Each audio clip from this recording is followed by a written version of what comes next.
यह धरती माँ के समान है, यह धरती माँ के समान है। इसका हरदम सम्मान करे, इसका हरदम सम्मान करे। धरती ही जीवन का आधार है, इसकी सुरक्षा के बिना सब बेकार है।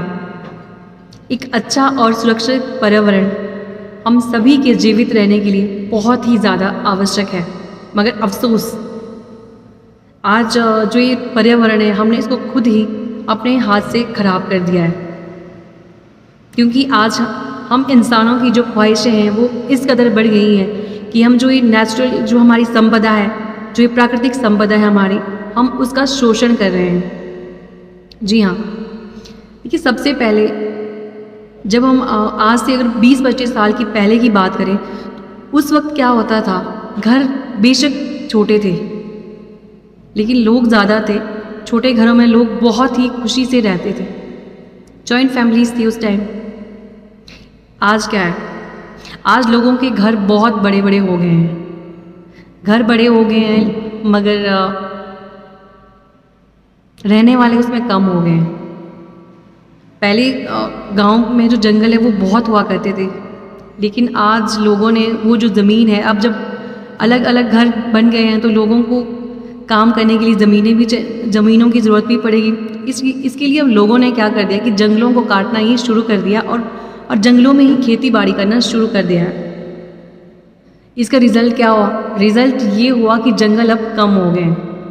एक तो जंगल काट दिए खेती करने के लिए, दूसरा रीज़न नंबर 2 है कि जंगलों को काटा गया। अब घर भी ज़्यादा बनेंगे। जब आप सेपरेट फैमिलीज़ में रहोगे तो घर भी ज़्यादा बनेंगे। जब घर भी ज़्यादा बनने लगे हैं तो उसके लिए फिर आई पेड़ों की बारी, फिर पेड़ों को और ज़्यादा काटा गया, फिर कट गए पेड़। उससे क्या हुआ? जब पेड़ कट गए उसके बाद क्या हुआ? बारिश आती है। बारिश आएगी तो क्या होगा? मिट्टी तो सारी बह जाएगी, क्योंकि मिट्टी को कोई रोकने वाला तो है नहीं। क्या होगा? हमारी जो सॉइल की जितनी भी जो फर्टिलिटी है सारी, यानी कि जो उपजाऊ क्षमता वो तो सारी खत्म हो जाएगी। और बाढ़ भी आ सकती है, जैसे हम आज देख ही रहे हैं। पेड़ पौधे तो है नहीं, हल्की सी बारिश होती है तो मिट्टी बह जाती है। और बिल्कुल ही पिछली बार भी देखने के लिए मिला था कि बहुत सारे लोगों के जो घर है वो टूट फूट गए थे।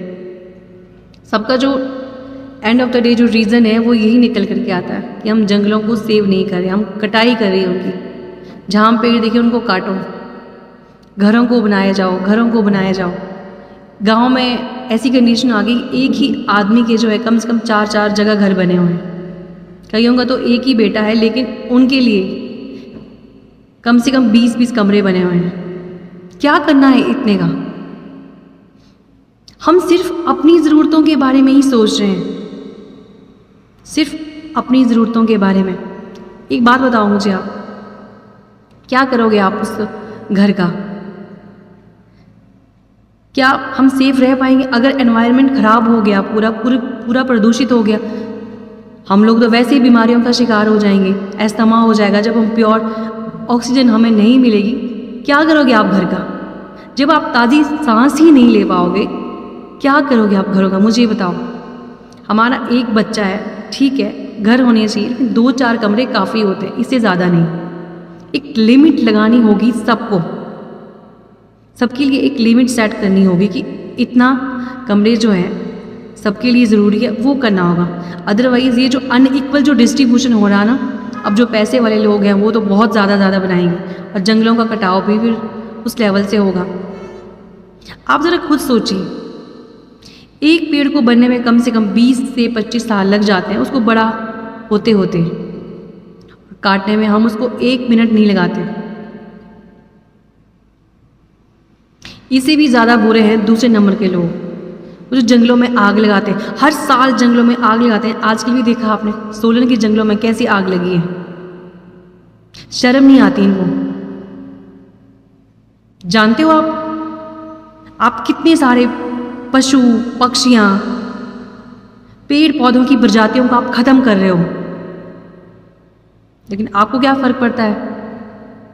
आपको पता नहीं कौन सा फ़ायदा देख रहे हो, कौन सा फ़ायदा होता होगा आपका आग लगाने से।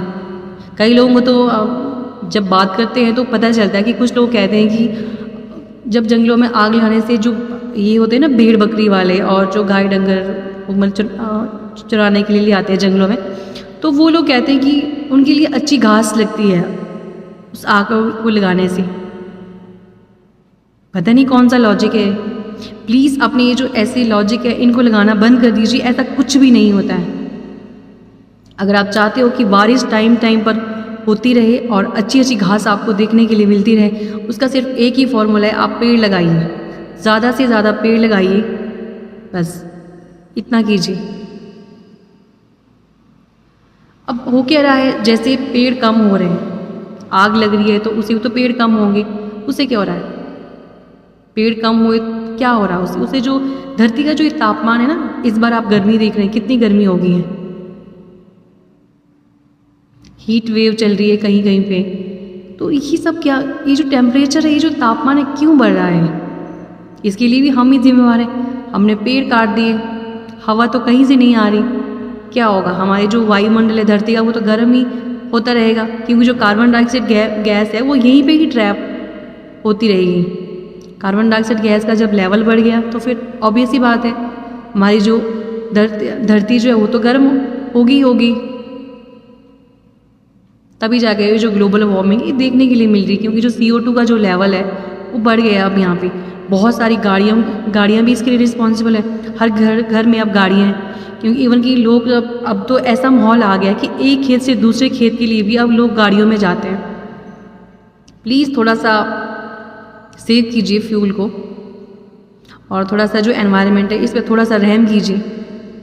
अगर इंसान खुद पैदल चलेगा तो वो बीमार नहीं हो जाएगा, कुछ भी नहीं होगा इसे। आप थोड़ा सा पैदल चलिए, इससे एक तो आपका जो मेटाबॉलिज्म है, आपकी जो बॉडी है वो भी फिट रहेगी, दूसरा हमारा जो एनवायरनमेंट है वो भी फिट रहेगा। इतना तो आप कर सकते हो। तो प्लीज़ ऐसा ना करें, थोड़ा थोड़ा वॉक भी ज़रूर कीजिए, ठीक है। अगर आप देखिए ना, अगर आप गाड़ी से जाते हैं तो प्लीज़ 2-3 दिन आप ज़रूर साइकिल पे जाइए। अगर 4-6 किलोमीटर का सफ़र अब बहुत दूर है तो आप बस में चले जाइए। दूसरा ये पानी का तो हम कुछ लोग तो पानी का बहुत ही ज़्यादा उपयोग करते हैं। कम से कम आज एक घरों के लिए 5-5, 6-6 हज़ार लीटर पानी यूज़ होता है कई जगह तो। अरे भाई क्यों, कुछ लोगों का गुजारा 400-500 लीटर पानी से हो रहा है, लेकिन आपका गुजारा तो आज 5-6 हज़ार लीटर से भी नहीं हो रहा। थोड़ा सा आप भी लिमिट रखिए ना, थोड़ी सी। हर एक आदमी को ये समझना होगा, हमें इस बात को भूलना होगा कि मेरे पास ज़्यादा पैसे तो मैं ज़्यादा पानी अफोर्ड कर सकता हूँ। ये मत देखिए, आप सिर्फ ये देखिए कि कैसे हमें पानी को सेव करना है। अपने बारे में नहीं सोचना है, अपने गांव के बारे में भी सोचना, अपने परिवार के बारे में भी सोचना है। देखो, गांव होगा तो तभी हम सब खुश रह पाएंगे।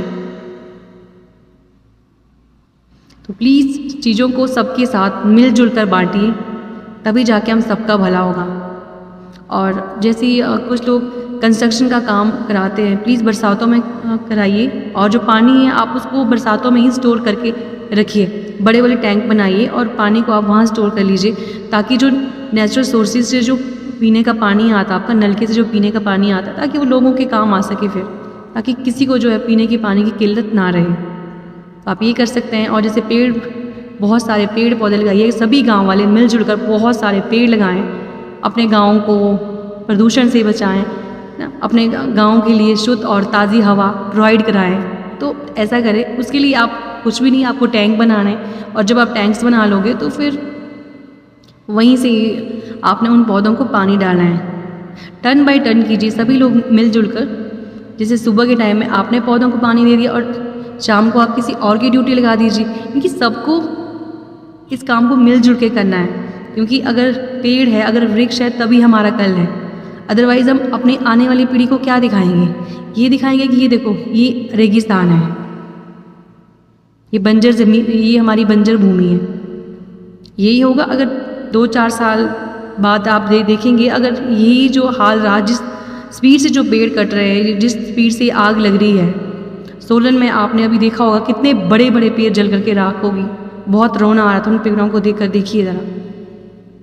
तो प्लीज़ ऐसा मत कीजिए, क्योंकि आग लगाने से सिर्फ पेड़ ही ख़त्म नहीं होते, उसके साथ बहुत सारे ना जाने कितने मासूम जानवरों की भी हत्या हो जाती है। तो आपको इसका बहुत पाप लगेगा। प्लीज़ मत कीजिए, ये हमारे एनवायरनमेंट के लिए सेफ़ नहीं है। और इसके सबसे जो इम्पोर्टेंट रीज़न ये बोलना चाहूँगी, खेतों में आप प्लीज़ ऑर्गेनिक खाद का यूज़ करें। जो पेस्टिसाइड्स हैं उनका कम से कम यूज़ करें, क्योंकि वो पानी का बहुत ख़राब करते हैं। वो एटलीस्ट जो मिट्टी होती है वो सारी पानी में बह कर करके जाती है और हम लोग उस पानी को पीते हैं। प्लीज़ मत कीजिए ऐसा। ऑर्गेनिक जो वो होते हैं, दवाइयाँ जो होती हैं, आप प्लीज़ आप उनको ही यूज़ कीजिए। खादें भी आप ऑर्गेनिक ही डालिए, या जो अगर आपको पेस्टिसाइड्स केमिकल ही यूज़ करने हैं, थोड़ा सा ऐसे कीजिए जो बहुत ही जिनमें बहुत ही लो क्वांटिटी के जो केमिकल्स वो होते हैं उनको यूज़ कीजिए। और हो सके तो जैसे घर पे अब जो लाइट होती है, रेफ्रिजरेटर, फ्रिज, मतलब उनको जो एनर्जी को भी सेव करने की कोशिश कीजिए, क्योंकि जो एनर्जी है उससे बहुत सारी रेडिएशन निकलती है।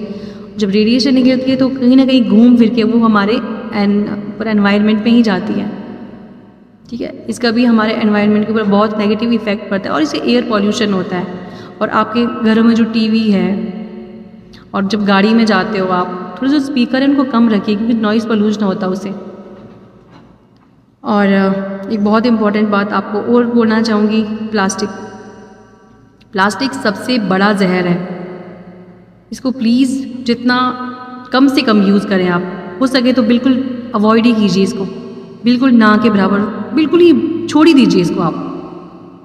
क्या आप जानते हैं कि एक प्लास्टिक के बैग को डिस्पोज होने में कम से कम 1000 साल लग जाते हैं? सोचिए ज़रा, 1000 साल कितना होता है, इतना टाइम लग जाता है प्लास्टिक के सिर्फ एक बैग को ही डिस्पोज होने में।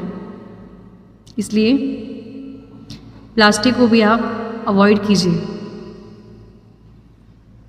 और बस यही मैं आपको बोलना चाहूँगी। और चंद लाइनें मैं आपके साथ ज़रूर ही शेयर करना चाहूँगी, मैंने लिखी है ये। आओ मिलकर सभी एक नई शुरुआत करें, आओ मिलकर सभी एक नई शुरुआत करें। पर्यावरण को सुरक्षित करने के लिए मिलकर छोटे छोटे प्रयास करें। प्लास्टिक का ना इस्तेमाल करें, जंगलों को आग से बचाने का भरपूर प्रयास करें। इस बरसात नए पेड़ लगाने के लिए सबको प्रेरित करें और खुद भी लगाएं।